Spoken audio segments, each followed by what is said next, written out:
regulations made it nearly impossible to get around. For some, the frustration was overwhelming.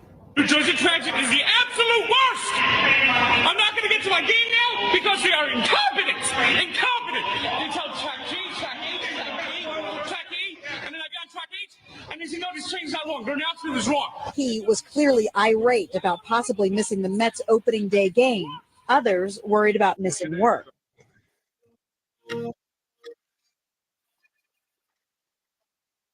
Original rant that went viral that changed this man's life. Frank the Tank is with us in studio. He's going to be throwing out the first pitch today at the game between the Cubs and the Brewers. Frank, nice to meet you. What is this song you chose for your walk-up music? It's the music they played for the montage on NBC after Game 7 of the World Series.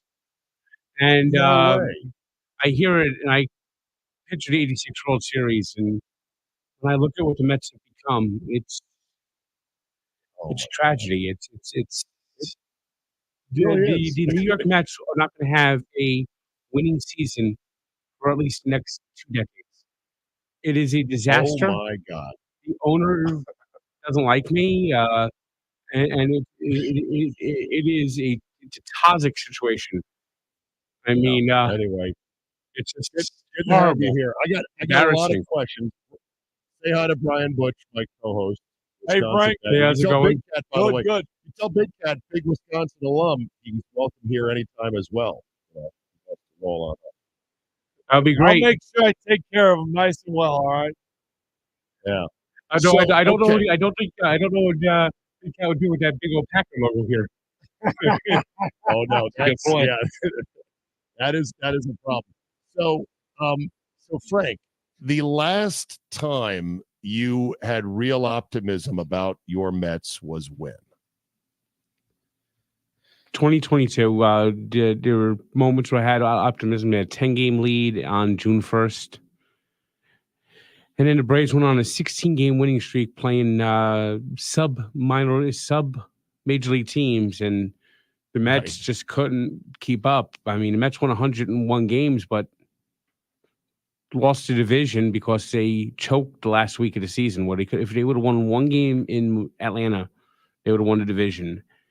And that meant they had to play the Padres, a team that has their number, and they lost. And it's just been pure disaster after disaster. Pete Alonso's as good as gone. We got Francisco Lindor, who might be the most overrated player in all of MLB. I mean, this guy is so overrated.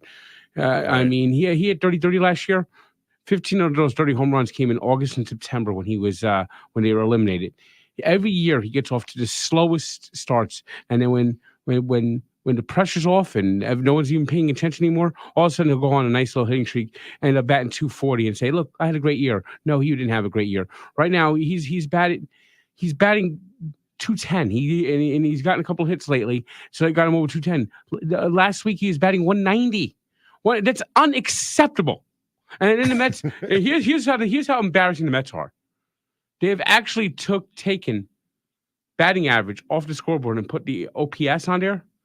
I saw that. But those OPS numbers, when you look at the other Frank. teams, are like 200 points higher. The highest OPS right now is like Pete Alonso, who's barely 700. Yeah, it doesn't look any better for sure. Then you got former Brewer Offer Narvaez, who is just horrendous in every aspect of the game. He can't block the plate well.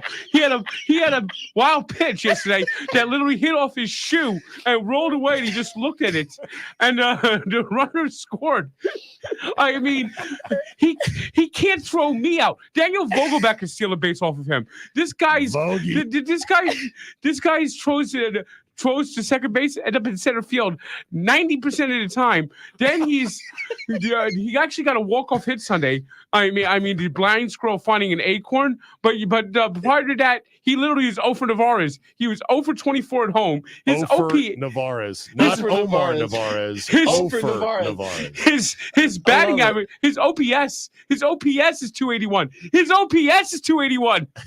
That's terrible.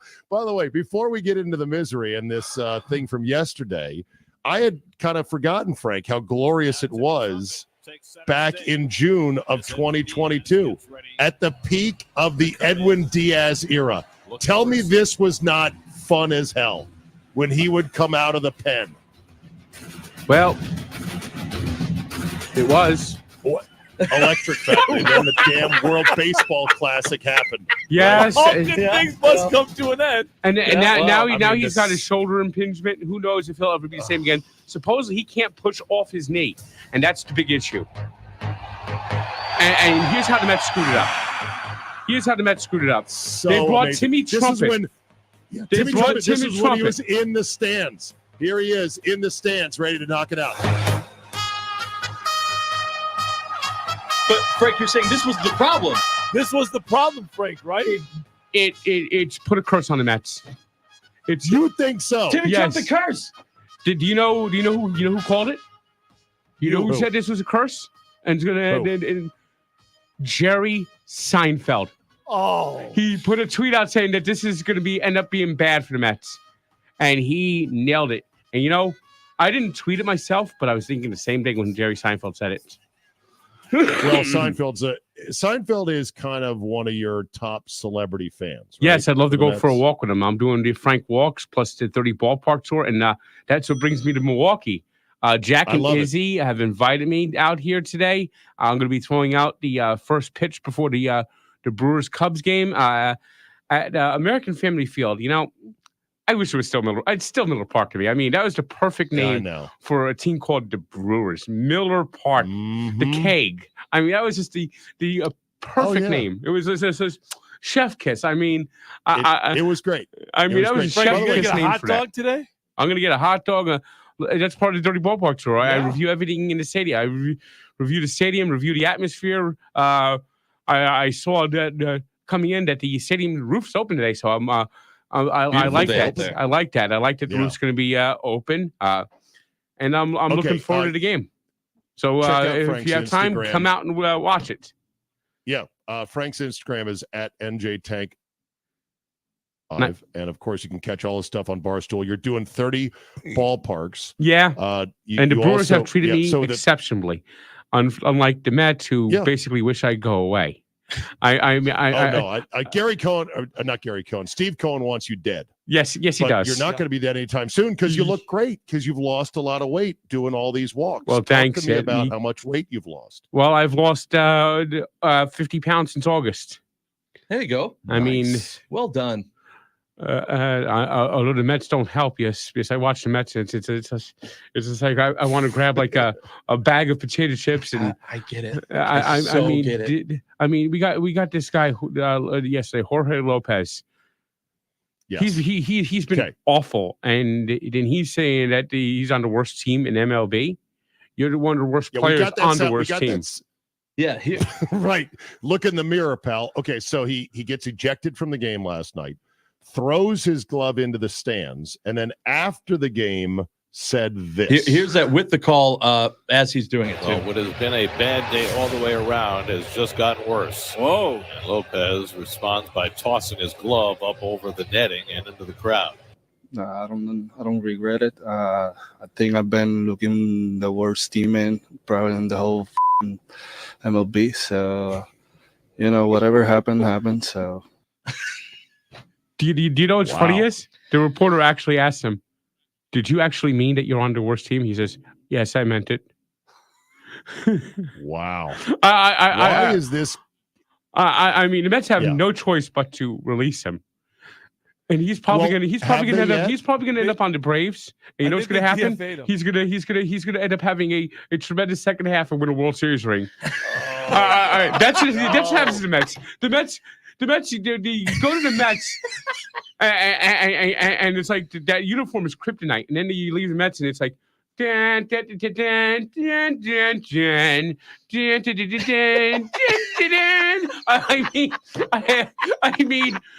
mean, they're gonna release Offer Narvaez, and he's probably gonna hit 10 home runs for a team down the stretch. They're going to trade Pete Alonso. He's going to hit 75 one season. I mean, it is a sinking ship and an epic disaster. Okay. Why do you think it is? Because, Josh here was oftentimes complaining that our owner Yes. is not rich enough. And you guys have one of the richest owners, and yet he doesn't seem to have a feel for how to build a baseball team. Well, he brought in your guy, and so far your guy is doing David Stearns. horrendous. He looks like ask you about it. Talk about David Stearns. And he looks like he's sitting up there like. Yeah, maybe we're not winning this game many games possible. It might take 5 years. It might take 10 years. But it's fans will be happy once we're close to 500. We want to strive to be mediocre. Mediocrity to our goal, because if you win too much, you become bad, evil. But you lose, it's good for the soul. And if you don't like that, here's the Queen's Crew. Amazing. And the Mets this year introduced a dance team that is about as toneless and as horrible as possible. It's called the Queen's Crew? The Queen's Crew. And they had this. Oh my God, I got to Google this. They have this DJ who introduces them, and he's like the most irritating, nails on a chalkboard. We might be down, but don't wear a frown. Here come the Queen's Crew.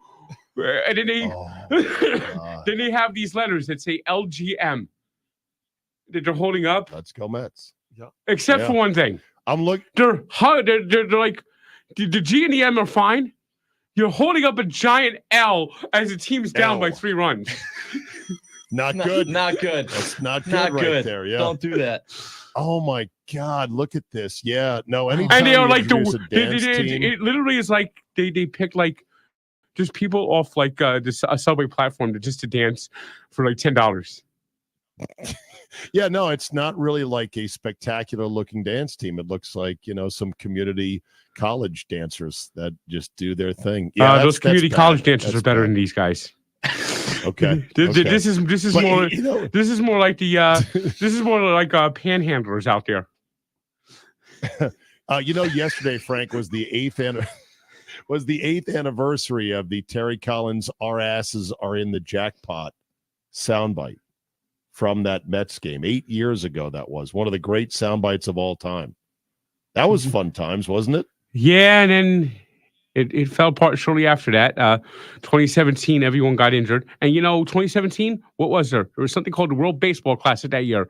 The World Baseball Classic is like a meteor. Every time it happens, it crashes into Citi Field, blows up the Mets, and it takes years for them to recover. 2009, they had 3 injuries come out of the World Baseball Classic, and they crashed and burned. The Mets have only had 4 winning seasons since 2009. Only the Royals, strangely enough, and the Marlins have had fewer winning seasons since 2009. 4 winning seasons since 2009 is atrocious. And 2019, they won 60 of their last 80 games to finish over 500. That barely counts to me. Right. Okay. But that said, Frank, if I'm not mistaken, it's Mets, Devils, Dolphins, and Knicks. Yes. For you. Oh, and Seton Hall. Don't forget about Seton Hall. And don't forget about my football team. And the Fighting Irish. Okay. So it's a wonderful eclectic mix. Yes. Why don't you just leave the Mets? I can't. You can't do it. Why not? I just can't. Leaving the Nets is one thing because they left New Jersey first. Okay. But the Mets, it's just. No, I get it. It's your team, man. So you left the Nets when they left for Brooklyn? Yeah. Yes. For 10 years, I really didn't follow basketball. I tried to get back into it when they got the big 3, and that was such a disaster. I said, "That's it. I can't root for this team anymore." That's a smart move. How did you become a Dolphin fan? That's what I'm curious. When I was a real little kid, I liked the show Flipper, and then they actually went to a Super Bowl. Lost to the Redskins. Then the next year they got Dan Marino, and I just became a Dan Marino fan, and I've been a Dolphin fan since I was 4. Is this the year for the Dolphins? You just got to stay healthy one year. And the defense has to hold up. The defense is going to be key because that offense is, and if the offensive line can protect Tua, they have so many weapons. And they had a stat yesterday I was looking at. 4 of the top 11 fastest runners fastest players in the NFL are on the Dolphins. Wow. Yeah, Tyreek down there somewhere. And He's if he's not down number. there. He's number 2. If Tyreek ain't down there somewhere, then Waddle's down there somewhere. Just throw Waddle's it. One of 11. those guys will get it. Waddle's 11. Yeah. But you got a great fullback in Alec Ingold, a little Wisconsin Badger flavor there for you. You know what I'm upset about? They let Andrew Van Ginkel walk. Yeah, you're right. They should have never done another. I like Badger. that. I like Van Ginkel. I think they're going to miss him, and that's one of the things that concern me is defense. And Van Ginkel would be a Van Ginkel was like nickname very name. like underappreciated on the Dolphins, Right. and they didn't re-sign him, and that I'm not happy about that. Josh, you want to know if Frank has any other Yeah, I love the O for nicknames? Narvaez so much. Do you have any other of these nicknames? I mean, that's probably that's a good one. In 2019 he came up and was a disaster. Then he became really good with the music, but he's been a disaster this year. So Ed Luz Diaz. Ed Luz Diaz. Okay. Not Edwin Diaz. Not Edwin Diaz. Ed Luz Diaz. Okay, that's pretty good. I'll take that. Man. Jeff McFeeble. Okay. Who All right, won a there's batting one right title there. 2 years ago, got paid, and basically has not done a single thing since. He's batting like 230, and his batting average 2 years ago was like 327 when he won the batting title. Oh yeah, here's another one. Reliever Adam out the lead goes. That's a good one. I like that one too. I mean, the Mets are a nightmare. A nightmare. A Let's see. nightmare. Eric and Waukesha on the text line. LMAO, this segment is awesome. 414, ask Tank if Stearns has done the bites at the apple speech yet. I Has haven't he heard him talked say about bites at that? the apple yet. Oh, Get ready for that. He lived it. Yeah. He's gonna say Josh, it's all you wanna about explain that? It's all about bites of the apple. It's not about winning now and going all in. It's about giving yourself It's like as many having a chance opportunities to win. Bites to of the win. apple. So Bites by of the trading apple. Pete Alonso and having literally no prospects. I mean, the Mets drafted this guy, Jet Williams, who has a wrist condition that might basically short circuit his career. He might A have to wrist have. condition. He has like a like calcium deposits in his wrist. I mean, how I would does say having limber, strong wrists would be a real key Important thing in for a baseball player. Yeah, well, he's 7, and then they have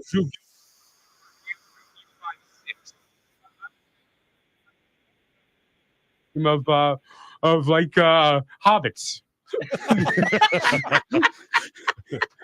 Rich and Fondy. I love this guy. I He's mean, other awesome. teams Thanks for having him in. other teams look for power and hitting. The Mets care more about your exit velo and your BABIP. That's why they take batting average off the BABIP. scoreboard. I love BABIP. Batting average of balls in play. Please ask Tank about Bloopy, says Nate in Waukesha. Blooper. Yeah, I'm gonna have to get down to Atlanta eventually, and I think things could be interesting when I run into Blooper. I mean, Blooper is the mascot I wouldn't let your children. That's the one. There you go. Frank Fleming, Frank the Tank, Barstool Sports. You can check his stuff out. Check his stuff out on all the Barstool platforms. And we're going to 30 ballparks this summer. What number is AmFam Field today? This will be the 7th of the season. Nice. Going I'm out glad the to be first treated pitch. you well. Give us a good grade and First get a pitch. good hot dog. Yeah, I can't wait. I'm looking forward to it. Looking forward to the sausage race. Yeah. And just seeing a different stadium. Some of the stadiums I've been to in the past, this is one I haven't been to, so it just gets me more and more ballparks. I love it. You're living your best life. Frank, thank you for coming into our life for one day, and safe travels out of here. Thank you. All right, see you guys later. Thanks, Frank. There you go, Frank the Tank. Loves the Mets. Will not leave the Mets.